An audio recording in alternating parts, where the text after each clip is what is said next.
Good morning friends, Amit lab maker YouTube channel पे आप लोगों का स्वागत है। देखिए दोस्तों, आज के सेशन में हम लोग करने वाले हैं फ्रेंड्स जीव विज्ञान, दोस्तों बायोलॉजी का। दोस्तों ये एक घटना चक्र का पूर्वावलोकन क्वेश्चन है फ्रेंड्स। 1990 से अभी तक में जितने सारे क्वेश्चन दोस्तों इस चैप्टर से पूछे गए हैं, एक एक क्वेश्चन हम लोग करेंगे दोस्तों। यह सेशन दोस्तों आपकी शिक्षक भर्ती 4.0 के लिए दोस्तों समझिए रामबाण है दोस्तों। बहुत ही महत्वपूर्ण सेशन रहने वाला आप लोगों के लिए दोस्तों। तो जो अभी तक मेरे पिछले सेशन को नहीं देखे हैं दोस्तों, वो जाके ज़रूर देख लीजिएगा, क्योंकि दोस्तों अभी तक में देखिए हम लोग टोटल दोस्तों अभी तक में हम लोग ये हमारा बायोलॉजी हो गया दोस्तों, जीव विज्ञान हो गया फ्रेंड्स। और जीव विज्ञान का देखिए अभी तक में टोटल हम लोग इसका 9 चैप्टर पूरा कंप्लीट हो चुका है फ्रेंड्स। और ये 10वां चैप्टर हमारा है दोस्तों। 10वां चैप्टर होने के बाद दोस्तों ये हमारा अंतिम चैप्टर होगा विविध। तो आप लोग जाके जरूर एक बार विजिट कर लीजिएगा चैनल को दोस्तों। तो हम लोग स्टार्ट करते हैं अपने सेशन को फ्रेंड्स। देखिए अनुवांशिक इंजीनियरिंग तथा बायोटेक्नोलॉजी, इस चैप्टर से दोस्तों सबसे पहले इसका हम थ्योरी कंप्लीट कर लेते हैं दोस्तों। उसके बाद 1990 से अभी तक में जितने सारे क्वेश्चन हुए हैं, उन सारे क्वेश्चन को एक एक करके हम लोग देखेंगे दोस्तों क्रमवार तरीका से। देखिए दोस्तों, स्टार्ट करते हैं हम लोग अपने सेशन को। अनुवांशिक अभियांत्रिकी या जीनी अभियांत्रिकी जेनेटिक्स इंजीनियरिंग को पुनर्योजन डीएनए प्रौद्योगिकी रिकॉम्बिनेंट डीएनए टेक्नोलॉजी भी कहा जाता है दोस्तों। इसके अंतर्गत सर्वप्रथम डीएनए अणुओं को छोटे छोटे टुकड़ों में खंडित करके वांछित जीनों वाले टुकड़ों को अलग करते हैं। फिर इन वांछित टुकड़ों को वाहक डीएनए अणुओं से जोड़कर ऐसे पुनर्संयोजित डीएनए अणु बनाते हैं जिनका कि पूंजीकरण क्लोनिंग द्वारा बड़े पैमाने पर उत्पादन किया जा सके। इस विधि से प्राप्त पूंजीकृत जीनों का विविध प्रकार से उपयोग किया जाता है। अनुवांशिक अभियांत्रिकी प्राय जीन लाइब्रेरी, जीन चिकित्सा एवं अनुवांशिक रूप से परिवर्तित जीवों को उत्पन्न करने के लिए लाभदायक है। ध्यातव्य है कि अनुवांशिक रूप से रूपांतरित जीवों को परजीनी ट्रांसजेनिक भी कहा जाता है दोस्तों। नेक्स्ट देखिए, ये चित्र हो गया आपका। देखिए फ्रेंड्स, ये जीवाणु हो गया दोस्तों। ये जीवाणु हो गया फ्रेंड्स। ये जीवाणु हो गया। जीवाणु में देखियो, जीवाणु के अंदर में दोस्तों ये प्लाज्मिड हो गया फ्रेंड्स। ये सब जो है ये सारा ये प्लाज्मिड है दोस्तों, डीएनए के एक छोटा खंड। और उसके बाद इससे दोस्तों ये देखिए ये निकल गया प्लाज्मिड या रिकंस्ट्रक्शन एड्रोन्यूक्लिएज एंजाइम द्वारा खंडन कटिंग होता है। फिर इसमें मानव में इंसुलिन उत्पन्न करने वाले जीन का प्लाज्मिड में निवेशन होता है, इंसर्टेशन होता है।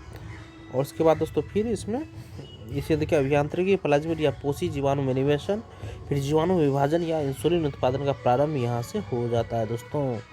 ये देख लीजिए, मतलब इंसुलिन उत्पादन हेतु जेनेटिक इंजीनियरिंग में प्लाज्मिड का प्रयोग कैसे किया जाता है, ये हम लोग देख लिए दोस्तों। अब देखिए, जेनेटिक इंजीनियरिंग में प्लाज्मिड का प्रयोग किया जाता है एक जीवाणु की सभी समान गतिविधियों का नियंत्रण, इसके गुणसूत्र और जीन के छोटे छल्ले स्मॉल रिंग पर निर्भर करता है, जिसे प्लाज्मिड कहते हैं। जेनेटिक इंजीनियरिंग में एक अलग जीव के डीएनए जीन को प्लाज्मिड से जोड़ा जाता है तथा इस डीएनए युक्त प्लाज्मिड को पोषी जीवाणु में प्रविष्ट कराकर एक जीवाणुज क्लोन बैक्टीरियल क्लोन बनाया जाता है, जिससे एक नया पदार्थ प्राप्त किया जाता है। उल्लेखनीय है कि PBR 322 एक कृत्रिम प्लाज्मिड है जिसे बोलिवर तथा रोड्रिगेज ने तैयार किया था। इसे जीन अभियांत्रिकी में वेक्टर के रूप में प्रयोग किया जाता है।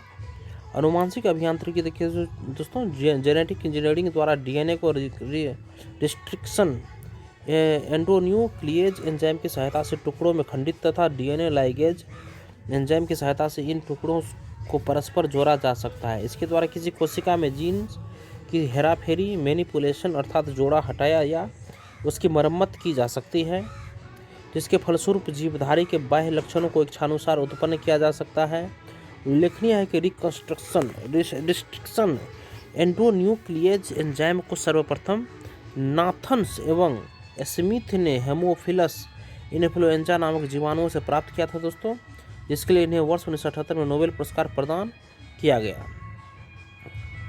और नेक्स्ट देखिए फ्रेंड, किसी जीव से वांछित जीनों का विलगन क्लोनन तथा किसी अन्य जीवों में उनका स्थापन पुनर्योजन डीएनए प्रौद्योगिकी कहलाता है। इस प्रक्रिया में शामिल चरणों का सही अनुक्रम देखिए फ्रेंड्स। अनुवांशिक पदार्थों की पहचान एवं पृथक्करण, identification and isolation of the genetic material. Next देखिए डीएनए का विखंडन, फ्रेगमेंटेशन ऑफ डीएनए। नेक्स्ट इच्छित डीएनए खंडों का पृथक्करण, isolation of desired DNA fragments. Next दोस्तों रुचि वाले जीन का परिवर्धन, amplification of gene of interest. पाँचवें दोस्तों डीएनए खंड को वाहक में जोड़ना, ligation of DNA fragmentation into the vector. Next है पुनर्योजन, डीएनए का कोशिका जीनों में स्थानांतरण, transfer of recombinant DNA into the host cell organism. और नेक्स्ट देखिए फ्रेंड्स, बाह्य जीन उत्पाद की प्राप्ति, बाह्य जीन उत्पाद की प्राप्ति, obtaining the foreign gene product. Next है प्रवाहिका प्रक्रिया, डाउन स्ट्रीम प्रोसेसिंग। आगे है दोस्तों ध्यातव्य है कि पुनर्योजन डीएनए प्रौद्योगिकी द्वारा पाए किसी जीवाणु या सूक्ष्म जीव के जीन को उच्चतर जीवों में स्थानांतरित किया जाता है। डीएनए प्रत्येक मानव कोशिका के केंद्रक में विद्यमान होता है। डीएनए का मुख्य कार्य आनुवंशिक सूचनाओं का संग्रहण एवं उनका पोषण है दोस्तों। और डीएनए की 2 रज्जुकों से युक्त संरचना उसे इस कार्य हेतु सक्षम बनाती है दोस्तों। नेक्स्ट देखिए doctor James Watson, doctor Francis Crick, MHF Wilkins तथा फ्रैंकलिन नामक वैज्ञानिकों ने एक्सरे विश्लेषण द्वारा वर्ष 1953 में जीन अणु डीएनए का कुंडलीकार सर्पिलाकार सीढ़ी सदृश विन्यास प्रस्तुत किया। इनके अनुसार एक सीढ़ी की भांति डीएनए का अणु सीधा नहीं होता है, बल्कि सर्पिलाकार सीढ़ी सदृश अर्थात द्विकुंडलिनी डबल हेलिकल संरचना के रूप में होता है। एक डीएनए कुंडली में एक पूरा घुमाव 3.4 नैनोमीटर लंबा होता है। इस पूरे घुमाव में 10 क्षारक युग्म होते हैं तथा प्रत्येक क्षारक युग्म परस्पर 0.34 नैनोमीटर की दूरी पर होते हैं। द्विकुंडलित डीएनए अणु का व्यास 2 नैनोमीटर या 20 एंगस्ट्रॉम होता है। डॉक्टर वाटसन, फ्रांसिस क्रिक एवं मॉरिस विल्किंस को संयुक्त रूप से वर्ष 1962 का चिकित्सा विज्ञान के क्षेत्र में नोबेल पुरस्कार प्राप्त हुआ था। और उल्लेखनीय है कि जेम्स डेवी वाटसन अमेरिकी मॉलिक्यूलर बायोलॉजिस्ट है जो जीन संरचना की खोजों के लिए प्रसिद्ध हुए हैं। ध्यातव्य है कि आर्थर कोनबर्ग ने सर्वप्रथम डीएनए को अंतः पात्र में बनाया था। मानव शरीर की असंख्य कोशिकाएं शुक्राणु, स्पर्म और अंडाणु ओवम के मिलने से बने युग्मज जायगोट के अनगिनत विभाजन से बनती है। इस आदि कोशिका में माता और पिता द्वारा प्रदत्त गुणसूत्रों की संख्या समान होती है तथा इन गुणसूत्रों को विशेष आनुवंशिक गुणों को प्रदान करने वाला कारक डीएनए है दोस्तों। मनुष्य के डीएनए में 4 प्रकार के नाइट्रोजनी क्षार होते हैं जिनका अनुक्रम भिन्न भिन्न होता है, परंतु एक मनुष्य की सभी कोशिकाओं में इनका अनुक्रम समान होता है, जो उस मनुष्य एवं उसके वंश के संबंधियों के समान ही होता है। इस कारण एक व्यक्ति विशेष को अन्य व्यक्तियों से अलग किया जा सकता है दोस्तों। और नेक्स्ट देखिए, नाइट्रोजनी क्षारों के अनुक्रम के आधार पर किसी व्यक्ति के पहचान की विधि को डीएनए फिंगरप्रिंटिंग कहते हैं। इस तकनीक का विकास वर्ष 1985 में सर एलेक जेफरेज ने किया था। इस तकनीक का प्रयोग न्यायालयीय विश्लेषण, पैतृक आनुवंशिकता निर्धारण और संकटापन्न प्राणियों के रक्षण आदि में किया जाता है। इस पद्धति में किसी व्यक्ति के जैविक अंशों जैसे रक्त, बाल, वीर्य, लार आदि के द्वारा उसके डीएनए की पहचान की जाती है। ध्यातव्य है कि भारतीय वैज्ञानिक डॉक्टर लालजी सिंह का नाम इस तकनीक से जुड़ा है। उल्लेखनीय है कि वर्ष 1983 में डीएनए फिंगरप्रिंटिंग के उपयोग द्वारा इंग्लैंड में एक लड़की की हत्या के मामला का हल किया गया था। डीएनए अनुक्रम द्वारा आनुवंशिक रोगों जैसे अल्जाइमर, सिस्टिक फाइब्रोसिस, उसके बाद म्योटोनिक डिस्ट्रॉफी तथा जीनों की अक्षमता एवं उनमें उत्पन्न दोषों के चलते होने वाली कई बीमारियों का कारण ज्ञात कर उनका उपचार संभव हो सकता है। और देखिए फ्रेंड्स, जीवमितीय पहचान, बायोमेट्रिक आइडेंटिफिकेशन किसी व्यक्ति के गुणों या विशेषण के आधार पर कंप्यूटर की सहायता से उसकी पहचान निर्धारित करने का एक तरीका है जिसका प्रयोग पहचान, प्रवेश सुरक्षा व अन्य संवेदनशील मामलों में होता है। बायोमेट्रिक इंस्टीट्यूट के अनुसार बायोमेट्रिक पहचान के निम्न प्रकार है। एक हो गया दोस्तों डीएनए मिलान मैचिंग, कान के आकार के आधार पर, परितारिका आइरिस के आधार पर, दृष्टिपटल रेटिना के आधार पर, चेहरे की पहचान, अंगुली छाप आधारित, अंगुली के 3D ज्यामितीय विन्यास के आधार पर, व्यक्ति की चाल के आधार पर और हाथ की ज्यामितीय विशेषताओं के आधार पर, गंध के आधार पर, टाइपिंग के अनोखेपन पर आधारित, वाक अभिज्ञान वॉइस रिकॉग्निशन पर आधारित, हथेली की नसों वेंस के विन्यास के आधार पर।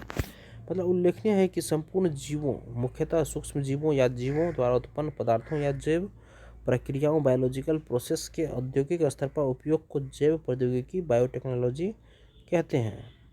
आनुवंशिक इंजीनियरिंग से वर्तमान समय में जैव प्रौद्योगिकी का अप्रत्याशित विस्तार हुआ है। किसी भी जीवधारी से उसके जैसा हूबहू जीवधारी प्राप्त किया जाए तो इसे क्लोन कहते हैं। ये अलैंगिक विधि द्वारा उत्पन्न किए जाते हैं जो सभी संदर्भों में अपने मातृजीव मातृजीव के समरूप होते हैं। क्लोन प्राप्त करने की प्रक्रिया क्लोनिंग कहलाती है। डॉली नामक भेड़ के क्लोन का जन्म स्कॉटलैंड स्थित रोजलिन इंस्टीट्यूट में 5 जुलाई 1996 को इयान विल्मोट, कीथ कैंपबेल और उसके सहयोगियों के प्रयास से संभव हुआ था। देखिए, इंस्टीट्यूट में 5 जुलाई 1996 को इयान विल्मोट, कीथ कैंपबेल और उनके सहयोगियों के प्रयास से संभव हुआ था। वयस्क कायिक कोशिकाओं से जन्मा यह विश्व में किसी क्लोन स्तनधारी जीव का प्रथम क्लोन था। डॉली को पारंपरिक क्लोनिंग तकनीक द्वारा विकसित किया गया था, न कि पात्रीय निषेचन इन विट्रो फर्टिलाइजेशन द्वारा। इसके लिए डॉली की मां की स्तन ग्रंथियों से प्राप्त एक कोशिका के केंद्रक को दूसरी मादा भेड़ के अंड में प्रविष्ट कराया गया, जिसका केंद्रक हटा दिया गया था। इस कोशिका में विभाजन के फलस्वरूप अनेक कोशिकाएं बनी, जिससे भ्रूण एम्ब्रायो का निर्माण किया गया। इस भ्रूण को दूसरी कोख दाई सरोगेट भेड़ के गर्भाशय में स्थापित किया गया, जिससे डॉली नामक मेमने का जन्म हुआ, जो आनुवंशिक रूप से पूर्णतः अपनी मां, जिसकी स्तन कोशिका से केंद्रक लिया गया था, के समान थी। ऐसे friends, national dairy research institute NDRI Karnal के वैज्ञानिकों ने फरवरी 2009 में विश्व में भैंस के पहले क्लोन बछड़े, याद रखिएगा दोस्तों, national dairy research institute Karnal के वैज्ञानिकों ने फरवरी 2009 में विश्व में भैंस के पहले क्लोन बछड़े समरूपा को विकसित किया था। NDRI के ही वैज्ञानिकों ने जून 2009 में भैंस के दूसरे क्लोन गरिमा तथा अगस्त 2010 में गरिमा सेकंड का जन्म, देखिए दोस्तों, लगातार 2009 में भी क्या समरूपा, फिर उसके बाद दोस्तों ये 2009 में फिर भैंस गरिमा, फिर 2010 में गरिमा सेकंड का जन्म कराने में सफलता प्राप्त की। जनवरी 2013 में गरिमा सेकंड ने महिमा नामक एक स्वस्थ मादा बच्चे को जन्म दिया था। उल्लेखनीय है कि दुबई स्थित ऊंट प्रजनन केंद्र में दुनिया की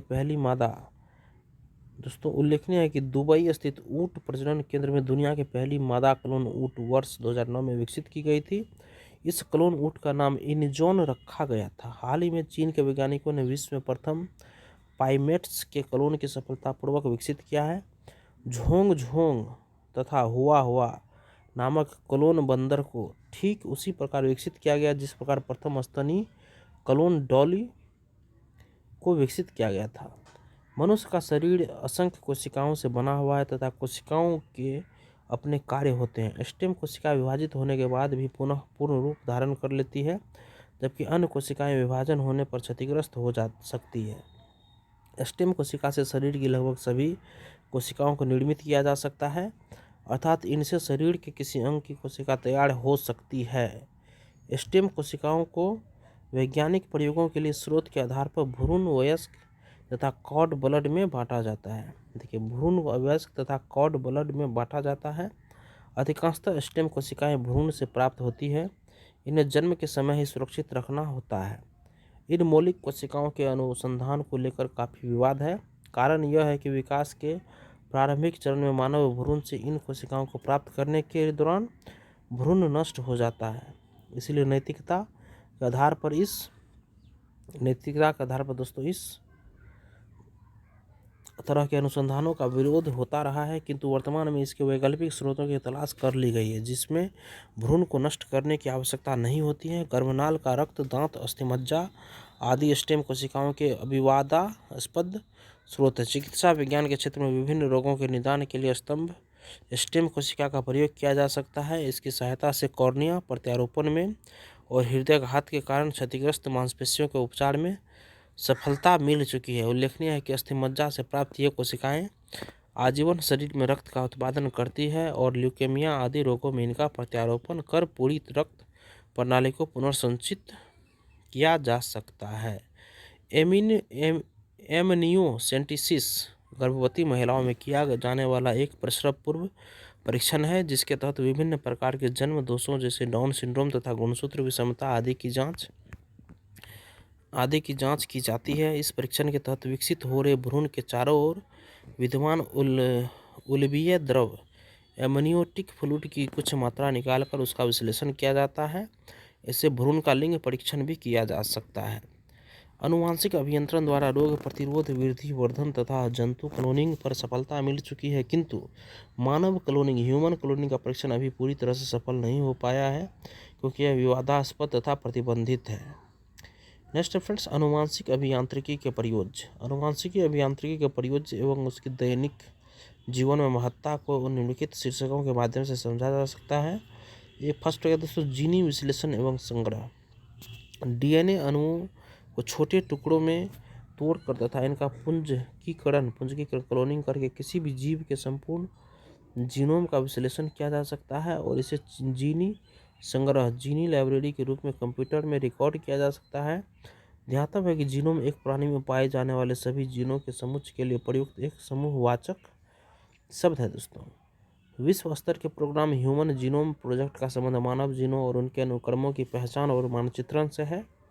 मानव जीनोम परियोजना के अंतर्गत वैज्ञानिकों ने अनुमान लगाया कि मानव जीनोम में लगभग 30,000 जीन होते हैं और इनमें से अधिकांश जीन्स का विश्लेषण कर लिया गया है। इससे मानव को गंभीर आनुवंशिक रोगों और अकाल मृत्यु से निजात दिलाने में सहायता मिलेगी।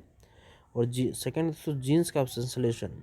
जीनोम द्वारा संश्लेषित संपूर्ण एमआरएनए अणुओं को ट्रांसक्रिप्टोन कहते हैं। किसी विशिष्ट कोशिका से एमआरएनए अणुओं को पृथक करके प्रतिवर्ती ट्रांसक्रिप्टेज रिवर्स ट्रांसक्रिप्टेज एंजाइम की सहायता से इस पर डीएनए श्रृंखला का संश्लेषण करवाया जा सकता है। और थर्ड है दोस्तों मानव रोगों के जीन्स का रूपांतरण व प्रतिस्थापन। उल्लेखनीय है कि मनुष्य के लगभग 3,000 रोग त्रुटिपूर्ण जीन्स के नियंत्रण में बने त्रुटिपूर्ण एंजाइमों के कारण होते हैं। जीन उपचार जीन थेरेपी के अंतर्गत त्रुटिपूर्ण जीन्स में अवांछित न्यूक्लियोटाइड के स्थान पर वांछित न्यूक्लियोटाइड को जोड़कर अथवा जीनोम से अवांछित जीन्स को हटाकर तथा वांछित जीन्स को प्रविष्ट कराकर इन रोगों से निजात पाया जा सकता है तथा व्यक्ति के संरचनात्मक, क्रियात्मक तथा मानसिक लक्षणों का नियंत्रण किया जा सकता है। ध्यातव्य है कि जब एक जीन 2 या 2 से अधिक भिन्न भिन्न लक्षणों को एक साथ नियंत्रित करता है तो यह बहुप्रभाविता कहलाता है। इसका एक ज्वलंत उदाहरण है लाल रक्त कोशिकाओं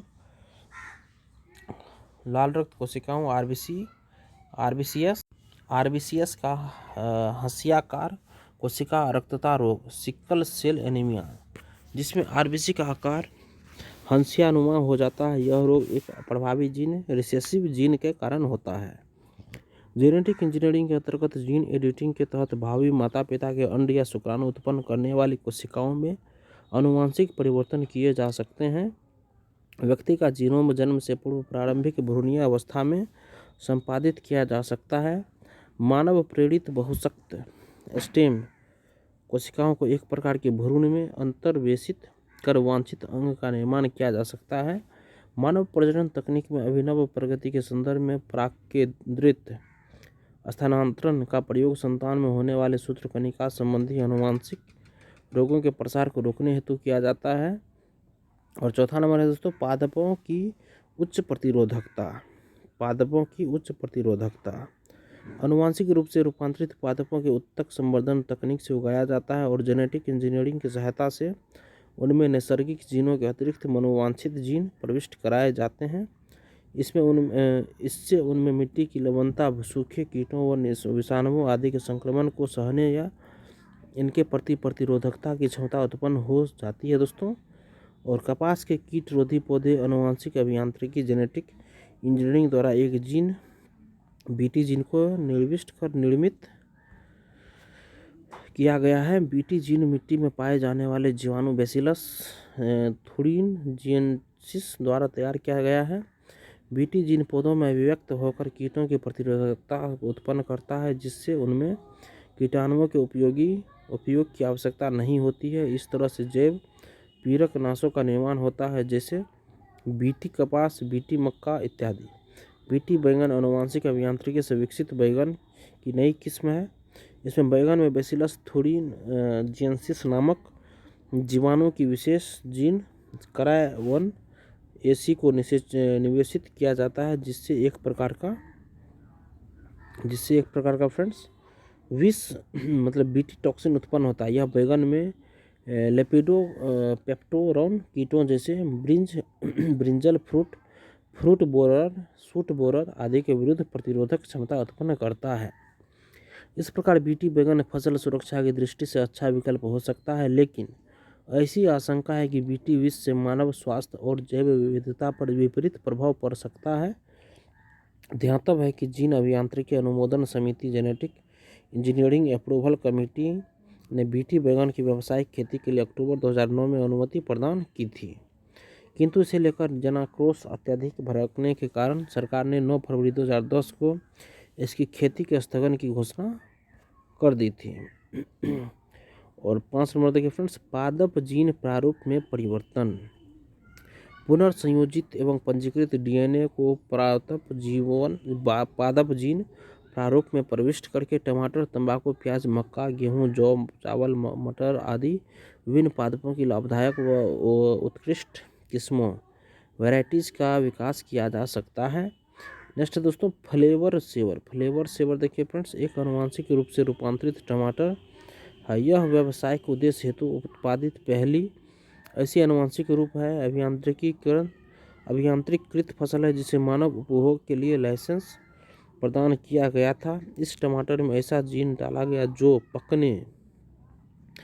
पकने की प्रक्रिया को धीमा कर देता है। इसके फलस्वरूप टमाटर पौधे पर लंबे समय तक रहकर पक सकते हैं, जिससे उनमें अधिक स्वाद होता है। साथ ही बाजार में स्थानांतरण की प्रक्रिया के दौरान वे दृढ़ रहते हैं। ध्यातव्य है कि पौधों पर पके फलों को बाजार में भेजने से हरे फलों को तोड़कर उनमें कृत्रिम रूप से पकाने की प्रक्रिया से बचा जा सकता है। दिल्ली विश्वविद्यालय के centre for genetic manipulation of crop plants के वैज्ञानिकों ने जीएम सरसों का विकास किया है, जिसमें एक मृदा जीवाणु से दो जीन बैरनेस एंड वेस्टर प्रविष्ट कराए गए हैं, जो इसमें पर परागण एवं संकरण को सुकड़ बनाते हैं।